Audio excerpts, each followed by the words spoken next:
எல்லாருக்கும் வணக்கம். மீண்டும் மெய்ப்பொருள் காண்க தளத்திற்கு எல்லாரையும் நான் வரவேற்கிறேங்க. இன்னைக்கு ஒரு சில அப்டேட்ஸ் இருக்கு. தென் ஒரு சில கேள்விகள் இருக்கு. அதெல்லாம் பார்ப்போம். அதை தொடர்ந்து நாளைக்கு முழுசா கேள்விகளை மட்டும் பார்ப்போங்க. இன்னைக்கு அப்டேட்ஸ்னு எடுத்துக்கிட்டோம்னா, இண்டஸ்இண்ட் பேங்கோடைய Q1 ஃபினான்ஷியல் 26 அப்டேட்ஸ் கொடுத்துருக்காங்க. Loan and advances then deposits ரெண்டுமே குறைஞ்சிருக்குங்க. குவார்டர் ஆன் குவார்டர் பேசிஸ்லயும் குறைஞ்சிருக்கு, தென் இயர் ஆன் இயர் பேசிஸ்லயும் குறைஞ்சிருக்கு. நெட் அட்வான்சஸ்ன்னு எடுத்துக்கிட்டோம்னா, இயர் ஆன் இயர் பேசிஸ்ல ஒரு 3.9% குறைஞ்சிருக்கு. குவார்டர் ஆன் குவார்டர் பேசிஸ்ல ஒரு 3.1% குறைஞ்சிருக்குங்க. டெபாசிட்ஸ் 0.3% குறைஞ்சிருக்கு year on year. Quarter on quarter பேசிஸ்ல பார்த்தோம்னா 3.3% குறைஞ்சிருக்கு. ஸோ இது இண்டஸ்இண்ட் பேங்க் ஒரு செட் பேக் தான். ஸோ ஷார்ட் டேர்ம்ல இந்த மாதிரி இருக்கும், பட் லாங் டேர்ம்ல பேங்கை டேர்ன் ஆன் பண்ணிடுவாங்க அப்படின்ற நம்பிக்கை இருக்கு. ஸோ புக் வேல்யூக்கு கீழே மிஸ் பண்ணவங்களுக்கு மறுபடியும் புக் வேல்யூக்கு கீழே கிடைக்கிறதுக்கு வாய்ப்புகள் இருக்கும். ஏன் அப்படின்னா இந்த நெட் அட்வான்சஸ் தென் டெபாசிட்ஸ் இது எல்லாமே ரிசல்ட்ஸ்ல ரிஃப்ளெக்ட் ஆகும். ரிசல்ட்ஸ் பெர்ஃபார்மன்ஸை பொறுத்து தான் ஷேர் பிரைஸோட மூவ்மெண்ட் இருக்கும். அடுத்து யூகோ பேங்கோடைய Q1 ஃபினான்ஷியல் 26 எடுத்துக்கிட்டோம்னா நல்ல நம்பர்ஸ் தாங்க காட்டியிருக்காங்க. Total advances then total business deposits எல்லாமே வந்து டபுள் டிஜிட்ல க்ரோ ஆயிருக்கு year on year. Quarter on quarter பேசிஸ்லயும் நல்ல நம்பர்ஸ் காட்டியிருக்காங்க. டோட்டல் பிசினஸ் ஒரு 13.67% கூடியிருக்கு year on year. 1.95% quarter on quarter கூடியிருக்குங்க. டோட்டல் அட்வான்சஸ் பார்த்தோம்னா 16.58% கூடியிருக்கு year on year. 2.27% quarter on quarter கூடியிருக்கு. டெபாசிட்ஸ் ஒரு 11.57% கூடியிருக்குங்க இயர் ஆன் இயர். யூகோ பேங்கை பொறுத்த வரைக்கும் ப்ரமோட்டர்ஸோட ஹோல்டிங்ஸ் அதிகமாக இருக்கும். ஸோ ப்ரமோட்டர்ஸ் வந்து ஸ்டேக் சேல் பண்ணுவாங்க. ஸ்டேக் சேல் பண்ணுறப்ப ஷேர் ப்ரைஸ் குறையுங்க. நல்ல பெர்ஃபார்மன்ஸ் இருக்கும், ஷேர் ப்ரைஸ் ஏற்றி அந்த நேரத்தில் ஸ்டேக் சேல் நடக்கிறதுக்கான வாய்ப்புகள் இருக்கும். நம்ம போய் ஹையர் ப்ரைஸஸ்ல உள்ள மாட்டிக்கூடாது அப்படின்னு சொல்லி பல தடவை சொல்லியிருக்கிறோம். அடுத்து பந்தன் பேங்கோடைய Q1 ஃபினான்ஷியல் 26 அப்டேட்ஸ் எடுத்துக்கிட்டோம்னா டெபாசிட்ஸ் வந்து Q1ல 16% ஏறி இருக்குங்க year on year. Loan and advances அப்படின்னா 6.4% ஏறி இருக்கு இயர் ஆன் இயர்.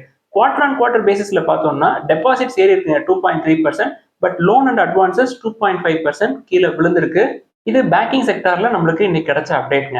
அடுத்து மைக்ரோ ஃபினான்ஸ் செக்டார்ல ஒரு அப்டேட்ங்க. மைக்ரோ ஃபினான்ஸ் இன்ஸ்டிடியூஷன்ஸோடைய செல்ஃப் ரெகுலேட்டரி ஆர்கனைசேஷன் சீஃப் ஒருத்தர் இருப்பார் இல்லையா, அவர் என்ன சொல்றாரு, இந்த மைக்ரோ ஃபினான்ஸ் செக்டார்ல இருக்கிற ஸ்ட்ரெஸ் அப்படின்றது இன்னும் ஒரு 2 குவார்ட்டர்ஸ்ல கம்ப்ளீட்டா சரியாயிரும் அப்படின்னு சொல்லியிருக்காருங்க.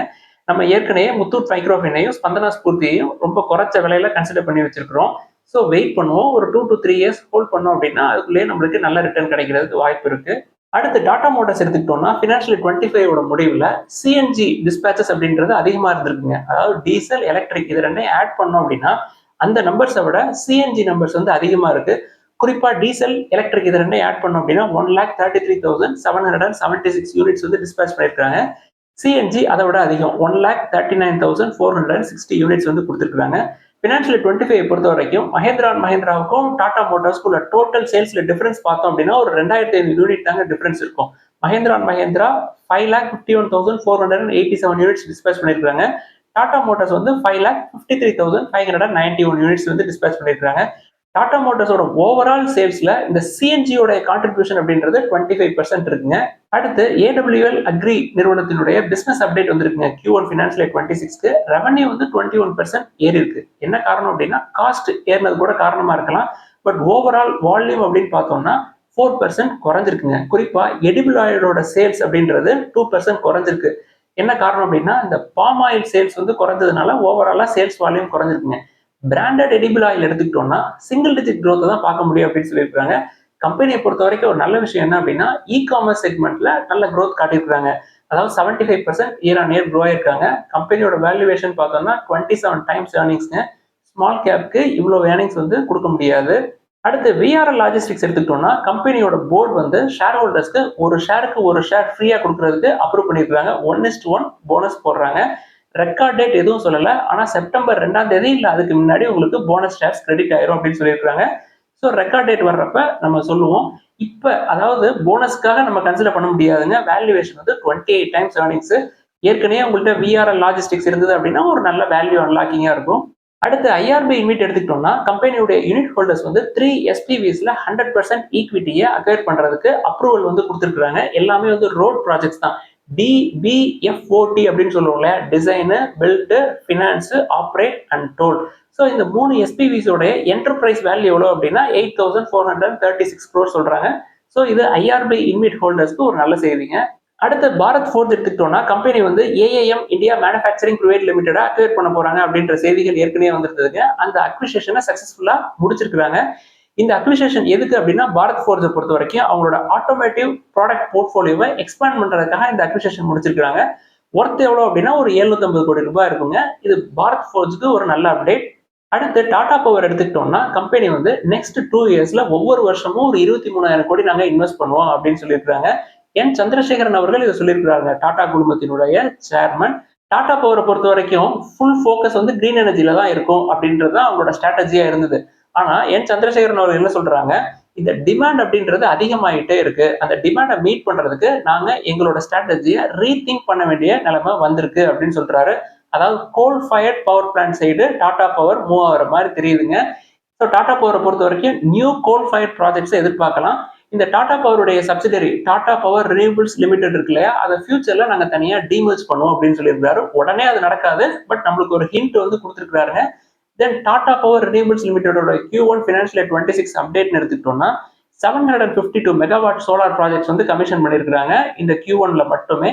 இது போன வருஷம் அதாவது Q1 ஃபினான்ஷியல் இயர் 25ல 354 மெகாவாட் வந்து சோலார் ப்ராஜெக்ட்ஸ் வந்து கமிஷன் பண்ணியிருக்காங்க.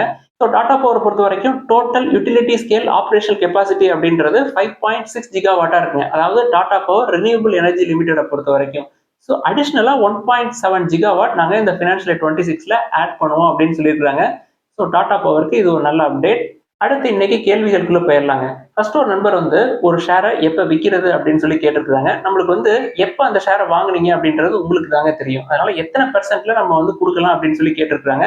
அதுவும் உங்களோட விருப்பம் தாங்க. அதாவது 4%, 5%, 6%ல கொடுக்குறீங்க அப்படின்னா அது FDA உங்களுக்கு வந்து கொடுத்துரும். இப்போ பாண்ட் அப்படின்னா ஒரு 10% ரிட்டர்ன் வரைக்கும் கிடைக்கும். நம்ம வந்து ஒரு 15%க்கு மேல போகணும் அப்படின்றதுக்காக தான் நம்ம வந்து ஈக்விட்டிக்குள்ளேயே வர்றோம். நம்ம எப்பொழுதுமே என்ன சொல்லுவோம், அட்லீஸ்ட் 1 பிசினஸ் சைக்கிள் 6 இயர்ஸ் ஆவது ஹோல்ட் பண்ணணும் அப்படின்னு சொல்லுவோம். ஸோ 6 இயர்ஸ் ஹோல்ட் பண்ணீங்க, நல்ல stock, undervalued stock, growth prospects இருக்க ஸ்டாக் 6 இயர்ஸ் ஹோல்ட் பண்ணோம் அப்படின்னா அது உங்களுக்கு நல்ல பெர்சன்டேஜ்ல ரிட்டர்ன் கிடைக்குங்க. உங்களுக்கு எவ்வளவு வருதோ அதை நீங்க வச்சுக்கோங்க. அடுத்து HDB ஃபினான்ஷியல் சர்வீசஸ் பொறுத்த வரைக்கும் நிறைய கேள்விகள் வருதுங்க. அதாவது அது 10% நம்மளுக்கு கிடைச்சிருச்சு, இதை கொடுத்துட்றதா இல்லை திருப்பி வச்சுக்கிறதா அப்படின்ற குழப்பம் எல்லாருக்குமே இருக்கு. நீங்க வந்து அப்ளை பண்றப்ப அதுல இன்வெஸ்ட் பண்ணணும் அப்படின்னு நினைச்சீங்களா இல்ல ப்ராஃபிட் எடுக்கணும்னு நினைச்சீங்களா அப்படின்றது உங்களுக்கு நல்லா தெரியும். ஸோ என்ன நினைச்சு அப்ளை பண்ணீங்களோ அதை எக்ஸிக்யூட் பண்ணுங்க. என்னைய பொறுத்த வரைக்கும் அதை நான் இன்வெஸ்ட் பண்ணணும் அப்படின்னு தான் கன்சிடர் பண்ணேன். ஸோ 740 கீழே போனாலும் நான் கன்சிடர் பண்ணுவேன். அடுத்து engineering and tech solutions company சேட் லிமிடெட்டை பத்தி கேட்டிருக்காங்க. வேல்யூவேஷன் மெட்ரிக்ஸ்குள்ள தாங்க இருக்கு. ஷேர்ட்டை பொறுத்த வரைக்கும் 24 டைம்ஸ் ஏர்னிங்ஸ் இருக்கு. பிரைஸ் டு புக் 2.71 இருக்கு. டெட் வந்து கம்மி தான், பட் இன்னும் கொஞ்சம் வெயிட் பண்ணலாம் அப்படின்றது என்னுடைய கருத்து. அடுத்து spectrum electricals, 3M India, craftsman automation, then LG equipments, இந்த நிறுவனங்களை பத்தி எல்லாம் கேட்டிருக்காங்க. எல்லாமே ஓவர் வேல்யூட் தாங்க. பிரைஸ் டு ஏர்னிங்ஸ் 30க்கு மேல இருக்கு. 30க்கு மேல இருந்தா நான் கன்சிடரேஷனே பண்ண மாட்டேன். தென் இன்செக்டிசைட்ஸ் இந்தியா அப்படின்ற நிறுவனத்தை பத்தி கேட்டிருக்காங்க. நான் பல தடவை சொல்லியிருக்கேங்க, ஃபெர்டிலைசர் கம்பெனியோட ஸ்டாக்ஸ் வந்து பயங்கரமா குறையிறதுக்கு என்ன காரணம் அப்படின்னா லாஸ்ட் 2 இயர்ஸா பெர்ஃபார்மன்ஸ் சரியில்லை, ரெவன்யூ ஃபால் இருக்கு, ப்ராஃபிட் ஃபால் இருக்கு. ஸோ கேர்ஃபுல்லா இருங்க. வேல்யூவேஷன் நல்லா இருக்கிற மாதிரி தெரியுது, பட் உள்ள போய் மாட்டிக்காதீங்க. அடுத்து டிவைன் ஹீரா ஜுவல்லரி அப்படின்ற நிறுவனத்தை பத்தி கேட்டிருக்காங்க. ரொம்ப ரொம்ப ஸ்மால் கேப்ங்க, பட் டெட் டு ஈக்விட்டி ரொம்ப ரொம்ப அதிகம். ஸோ கேர்ஃபுல்லா இருங்க. தென் டாக்டர் ரெட்டியை பொறுத்த வரைக்கும் பிரைஸ் டு புக் எந்த ரேஞ்சில் கன்சிடர் பண்ணலாம் அப்படின்னு சொல்லி கேட்டிருக்காங்க. லார்ஜ் கேப் நிறுவனம், ஃபார்மா, அதில் நம்ம வந்து பிரைஸ் டு புக்கை பார்க்க முடியாதுங்க. பிரைஸ் டு புக் எதில் தான் நம்ம பார்க்கலாம் அப்படின்னா பேங்கிங்கு, ஃபினான்ஷியல் சர்வீசஸ், தென் கோல்ட் லோன் கம்பெனிஸ், NBFCs, இதில் பார்த்து நம்ம 1.5க்கு கீழே 1 கீழே இருக்கிற மாதிரி நம்ம கன்சிடர் பண்ணலாங்க. டாக்டர் ரெட்டி 1.5க்கு கீழே வருமா அப்படின்றது டவுட் தான்.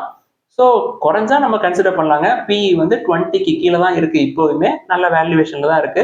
அடுத்து காவேரி சீட் கம்பெனி லிமிடெட் பத்தி கேட்டிருக்காங்க. அது கொஞ்சம் ஓவர் வேல்யூடா தான் இருக்கு, பட் டெட் கிடையாது, த்ரெஷ்ஹோல்டு கீழே தான் இருக்கு.